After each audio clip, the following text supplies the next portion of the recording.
Hello everyone, welcome to my channel, Margs Food Diaries.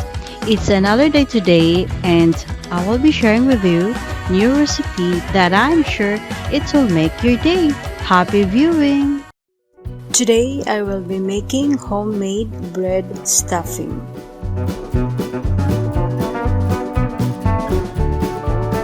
I am using two different kinds of bread. One is wholemeal, thick, hard and dry, and the other is whole wheat bread, softer one.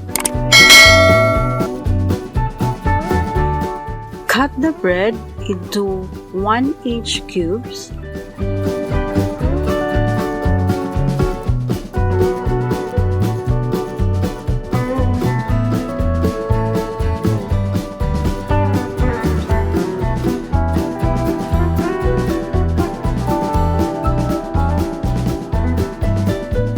And spread on the baking pan.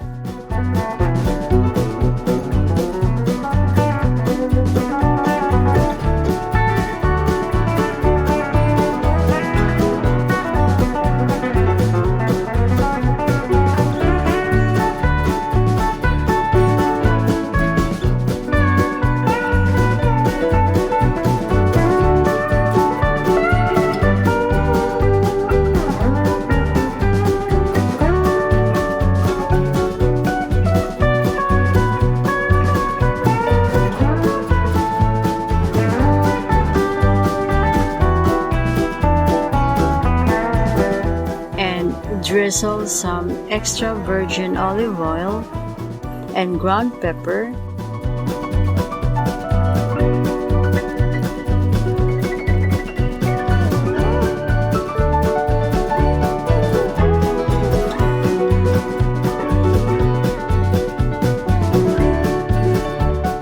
And ready to bake for 15 minutes.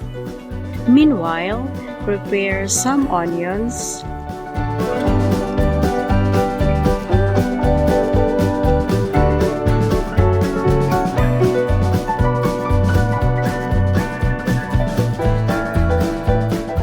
carrots,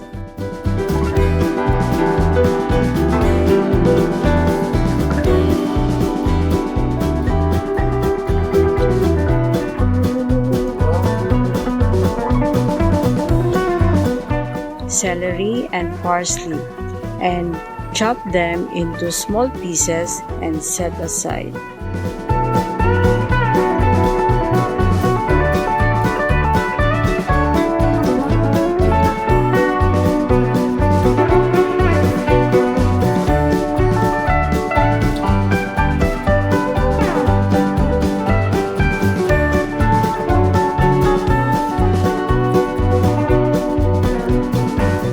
In a large skillet over medium heat, cook 300 grams of ground beef until brown.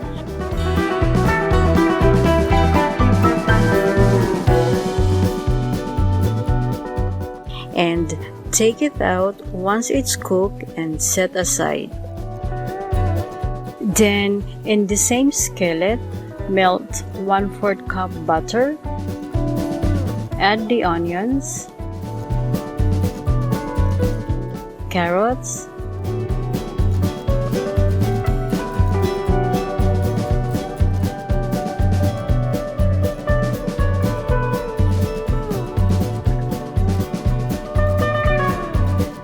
celery,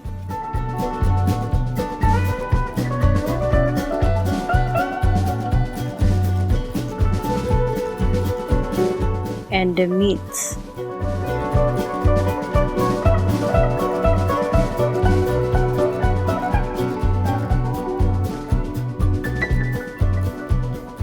It's time to add the chicken broth,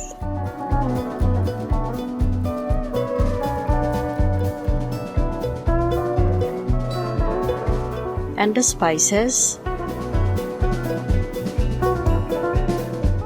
the thyme, salt and pepper, and cook until they are completely softened. This will take about 15 minutes.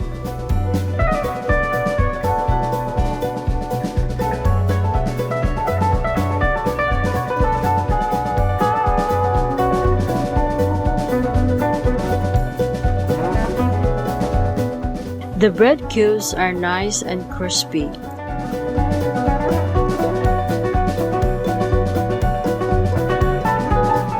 Transfer them to a large bowl and pour the stuffing mixture and gently stir to combine. If it is needed, add some chicken broth and it is ready to bake for 30 minutes or until crispy.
It's beautiful and nice homemade stuffing, browned and crispy.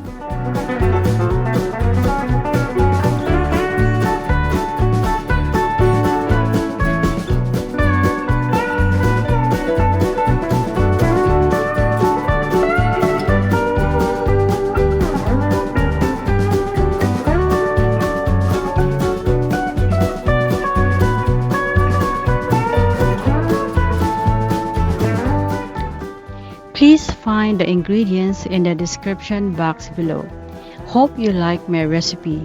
Please like, share, and subscribe. Thanks for watching. Bye!